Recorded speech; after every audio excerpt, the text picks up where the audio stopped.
하늘 아래 모든 것에는 시기가 있고 모든 일에는 때가 있다. 태어날 때가 있고 죽을 때가 있으며 심을 때가 있고 심긴 것을 뽑을 때가 있다.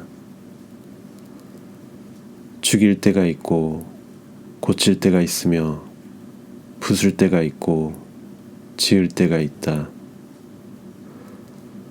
울 때가 있고 웃을 때가 있으며 슬퍼할 때가 있고 기뻐 뛸 때가 있다. 돌을 던질 때가 있고 돌을 모을 때가 있으며 껴안을 때가 있고 떨어질 때가 있다. 찾을 때가 있고 잃을 때가 있으며 간직할 때가 있고 던져버릴 때가 있다. 찢을 때가 있고 꺼맬 때가 있으며 침묵할 때가 있고 말할 때가 있다. 사랑할 때가 있고 미워할 때가 있으며 전쟁의 때가 있고 평화의 때가 있다. 안녕하세요 여러분, 싱클레어입니다. 소울페이지는 책과 함께 성장하는 인문학 채널입니다. 한 주 잘 보내셨나요? 저는 어제 낮에 반려견과 함께 올림픽공원에 가서 산책을 했는데요. 날씨가 좀 쌀쌀하지만 햇빛이 좋아서 그랬는지 사람들이 아주 많았습니다. 아이들과 놀러온 가족도 많았고요. 젊은 연인들이 특히 아주 많더라고요. 저는 몽실이랑 단둘이 갔는데요. 이럴 땐 사실 솔로라는 게 좀 외롭기도 하더라고요. 몽실이는 저희 집 반려견 이름입니다. 제 여동생이죠. 오늘 소개해드릴 책은 조앤 치티스터의 모든 일에는 때가 있다입니다. 사실 이 책은 지금은 삭제됐지만 제가 소울페이지 채널을 시작할 때 첫 영상으로 간단한 리뷰 영상을 만들었었는데요. 그만큼 이 책은 그리 길지도 않으면서도 편하게 잘 읽히고 한 인간이 육체적 그리고 영적으로 성장하면서 단계적으로 경험하게 되는 체험과 그 의미와 교훈에 대한 아주 섬세한 통찰의 기록입니다. 제가 소울페이지 채널을 시작할 때 이런 좋은 책의 한 챕터만을 여러분에게 소개하고 그로 인해서 여러분이 이 책과 함께 할 수 있게 된다면 참 좋겠다는 그런 소망을 가지고 했었습니다.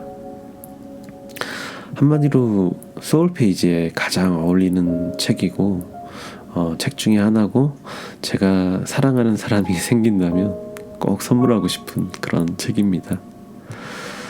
이 책의 특징은 작가인 조앤 치티스터 수녀님이 인생의 시기, 그 시기의 각 단계마다 체험하고 배우고 교훈을 얻어야 할 것을 구약 성서 중에 코엘레서라고 있습니다. 제가 오프닝 때 읽어드린 그 부분인데요. 거기서 얻은 통찰에 이렇게 비유해가지고 집필을 했다는 것이 특징입니다. 작가 조앤 치티스터 수녀님은 노인이 중년을 고집하고 중년이 청년을 고집하는 것처럼 때에 맞지 않게 살 때 우리는 현재를 비웃고 지금 이 순간을 놓치게 된다고 말씀하십니다. 오늘 이 시간에는 제가 감명 깊게 읽은 수학할 때를 읽어드리겠습니다. 낭독을 허가해 주신 가톨릭 출판사 관계자 여러분께 감사의 말씀을 전합니다. 수학할 때 항상 낭만적일 수는 없는 결과. 성공이 무엇이라고 생각하는가? 여러 대답이 나올 수 있지만 이 모든 것을 관통하는 핵심을 아는 사람은 극히 적다. 독일의 철학자 마르틴 부버는 하시디즘 이야기에서 그 핵심을 분명하게 말했다. 기적을 일으키는 사람에게 대단한 비결이 있는 게 아니다. 일정 수준의 영적 단계에 도달한 사람은 누구나 하늘과 땅을 옮길 수 있다. 곧 인생을 잘 사는 것, 해야 할 일을 하는 것, 매일 이어지는 지루한 일상에서 자신의 참모습을 유지하는 것은 단순히 재산을 쌓는 것과는 완전히 다른 성공이다. 재산을 모으는 것은 그저 여러 성공 중에 하나일 뿐이다. 우리는 수학을 낭만적으로 묘사하고 싶어 한다. 그러면서 수학에 관해 이야기할 때 그것이 얼마나 어려운 일인지 잊어버린다. 수학을 할 때는 거두어들인 것을 팔지 못할 수도 있다는 큰 불안감을 안고 뜨거운 태양 아래에서 빠르게 해야 한다. 거두어들인 작물을 누구도 원하지 않을 수 있다. 열심히 낫지를 해도 수익을 올리지 못할 수 있다. 애썼던 일이 결국 실패로 돌아간 것처럼 보일 수 있다. 좋은 작물을 많이 거두어들여도 전혀 팔리지 않을 수 있다. 좋은 품질의 작물을 낸 땅이어도 갈아엎을 수 있다. 수학을 결정하는 것은 대단한 선택이다. 수학은 풍요로운 결실을 맺는 순간을 그저 즐길 때가 아니라 수고하며 씨를 뿌린 밭의 결실을 거두며 새로운 세계와 마주하는 때다.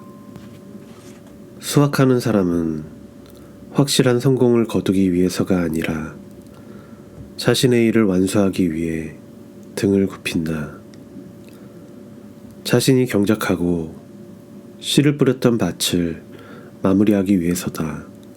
그 이상도 이하도 없고 그것이 전부다.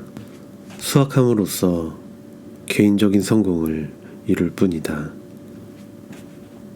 성공과 성취에 대한 잘못된 인식. 성취의 결과를 성공으로 생각하는 사람들이 있다.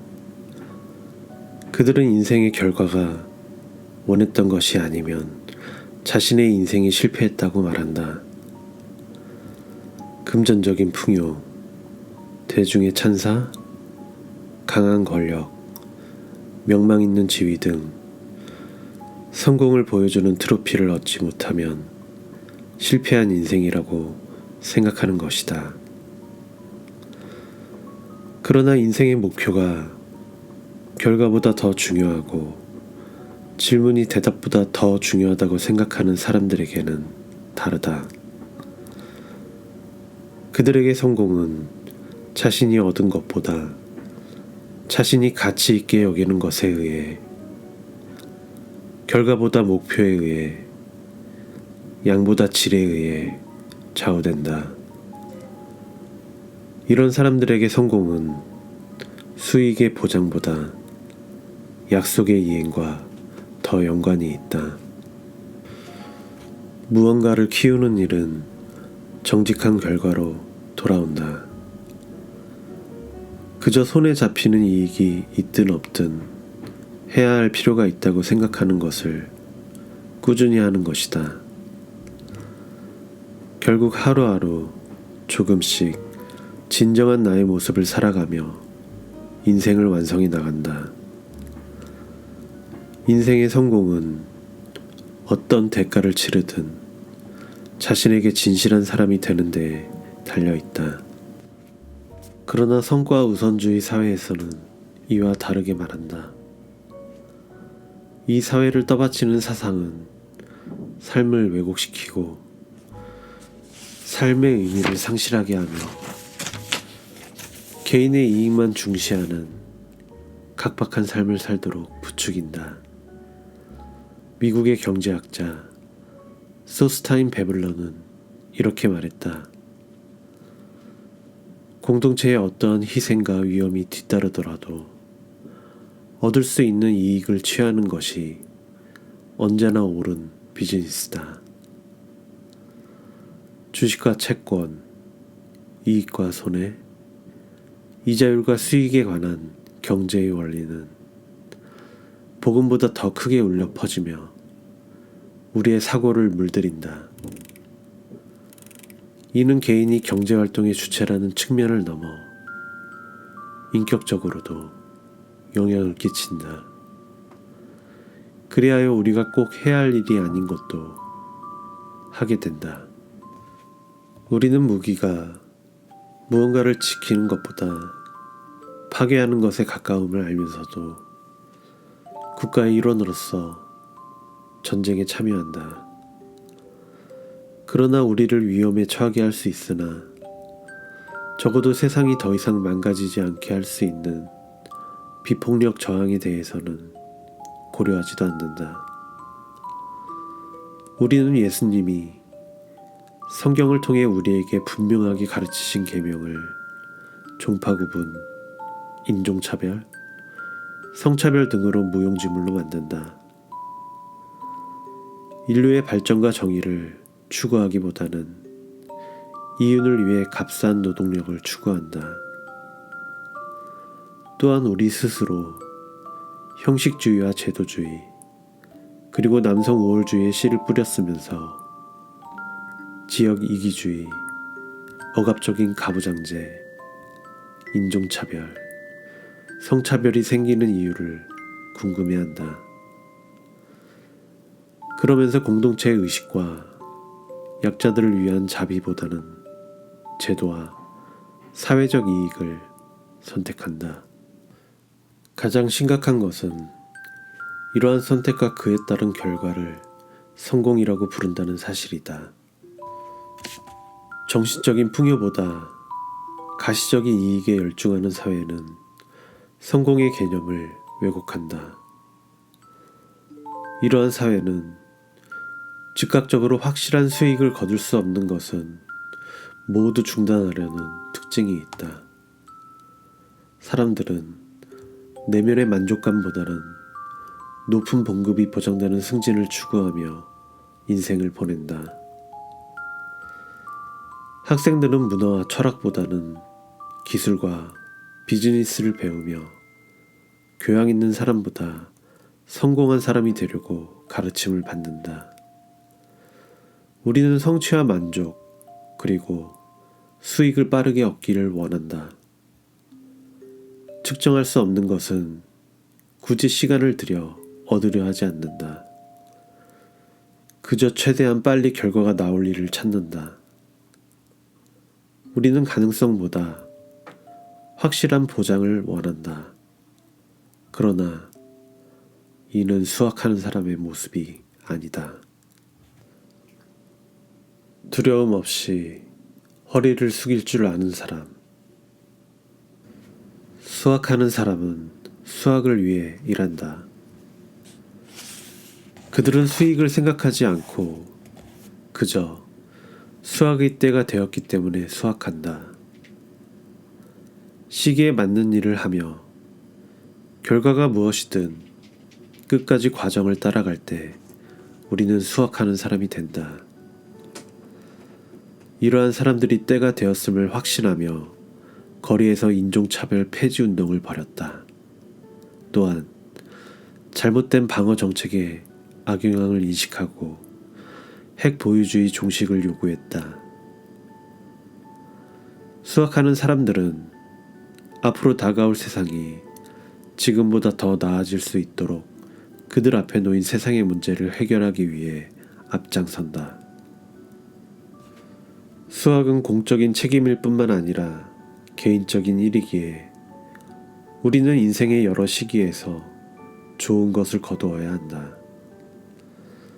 그러나 우리는 휴식에 관해 이야기만 하고 편안히 쉬지 않는다. 여행을 계획하고 바쁘다는 핑계로 가지 않는다. 결혼식이나 장례식에 가지도 않는다. 축하나 위로 메시지를 보낼 뿐이다. 우리의 인생을 의미 있게 만드는 순간들을 눈앞에서 놓치고 있는 것이다. 공적으로나 개인적으로나 우리가 거두지 않은 많은 것들이 인생에서 그냥 사라진다. 때가 되었는데도 수확하지 않으면 우리가 거두어야 할 것들이 우리의 마음 한가운데에서 썩는다. 문제는 그 순간을 놓치면 되돌릴 수 없다는 것이다. 때를 놓친 축하, 지키지 않을 다음에 보자는 약속은 실제로 그 시간에 함께하는 기쁨을 대신할 수 없다. 그렇기에 우리는 각각의 시기를 알차게 살지 않으면 인생의 열매를 놓치고 때마다 찾아오는 수확의 시기를 놓친다. 우리는 지금 하는 일의 목적과 의미를 묻지도 생각하지도 않는다. 그 결과 목적을 달성했을 때에도 기뻐하지 않는다. 그저 일벌처럼 그 다음에 해야 할 것에만 집중한다. 우리는 열심히 심고 키울 줄만 알지 수확할 때는 모른다. 그러다 보면 다음 것을 시작할 때를 알아채지 못한다. 그렇게 인생은 우리 곁을 스쳐 지나가게 된다. 우리는 그것을 의식조차 하지 못하면서 그렇게 사는 것을 두려워한다. 사람들은 끝을 두려워한다. 수학의 아름다움을 모르기 때문이다. 사람들은 변화를 두려워한다. 수학의 과정을 가치 있게 여기지 않기 때문이다. 여기에 수학을 방해하는 두 가지 장애물이 있다. 하나는 불평하며 미루는 마음이고 다른 하나는 인생의 각 단계를 소중하게 생각하지 않는 마음이다. 많은 사람들이 일을 하기 위한 완벽한 때를 기다린다. 그러나 어떤 일에도 완벽한 때는 없다. 그럼에도 기다린다. 어려운 말을 꺼내기에 적절한 때를 기다리거나 모든 사람이 피할 수 없는 변화라는 걸 아는데도 그걸 실행하기 위한 적절한 때를 기다린다. 유지할 수 없는 것을 버리지 않고 유지할 수 있는 능력이 될 때까지 기다린다. 삶을 메마르게 하는 직장이지만 경제적 고민을 하지 않게 해주는 유산을 상속받을 때를 기다리며 버틴다. 그렇게 우리는 기다리고 기다린다. 그러나 그 사이에 변한 것은 없다. 누군가 대신 수확해 주기를 바라는 만큼 우리가 해야 할 수확은 미뤄진다. 헨리 데이비드 소로는 그 과정을 강한 어조로 말했다. 우리는 목적지로 향하는 과정을 의식하며 걸어야 한다. 어디서부터 성공이 시작될지 모르기 때문이다. 수학을 믿는 사람들에게 성공은 단지 결과를 의미하지 않는다. 그들에게 성공은 과정 그 자체다. 그래서 이루어지든 이루어지지 않든 간에 자신을 내던질 가치가 있는 목표를 갖는다. 확신할 수 없는 희미한 꿈이지만 그들은 기꺼이 그곳을 향해 나아간다. 성공은 마치 어둠 속에서 빛을 향해 도약하는 것처럼 적절한 순간이 올 때 그 기회를 잡느냐에 달려있다. 모두 받아들일 수 있는 여유와 너그러움. 수학을 방해하는 또 다른 장애물은 과거에 집착하는 것이다. 이는 미루고 싶은 충동보다 더 강하며 인생의 수학의 때를 즐기지 못하게 하는 큰 장애물이다. 많은 사람들이 지금의 나보다 과거의 나를 더 좋아한다. 영원한 젊음을 원하고 청소년기의 철없는 방황이나 어린 시절의 천진난만함을 원한다. 즐거운 순간이 끝나지 않도록 시간이 멈추기를 바란다. 건강한 육체와 뜨거운 젊음을 지나 찾아오는 노쇠한 육체와 정신을 거부한다. 치열했던 시절 후에 느끼는 풍성한 만족이나 여유로운 기쁨을 거부한다. 성장하려고 하지 않기 때문에 거두지도 않는 것이다. 변치 않는 모습을 고수하고 인생이 계속 흐르는 것을 거부한다.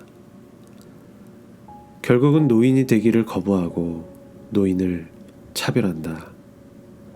노인을 차별하는 것은 언젠가는 늙을 운명에 대한 두려움일 뿐이다. 우리 사회에서는 노인을 고통스러운 사람으로 본다. 또한 나이 먹는 것을 부끄러운 쇠락으로 여긴다. 노인들에게 어떤 의견도 없고 무언가를 할 의지도 없으며 그들이 아무것도 하지 않은 채 비틀거리는 사람들이라고 생각한다. 노인을 보며 조소하는 젊은이나 짜증 섞인 표정으로 대하는 중년의 태도는 그들이 노인을 어떻게 생각하는지 알 수 있는 극단적인 예다. 그들은 노인이 이해력이 부족하고 삶의 기쁨이나 목적, 가치도 없다고 생각한다. 그러나 수학하는 사람들은 나이를 먹는다고 해서 삶의 가치가 줄어든다고 생각하지 않으며 오히려 진리에 더 가까워진다는 것을 안다.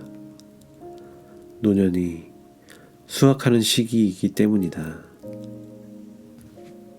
노년이 되면 중년 시기의 추진력이었던 야망은 내적인 성취감에 자리를 양보한다. 또한 자신의 참모습을 가리기 위해 가면을 씌울 힘을 잃는다.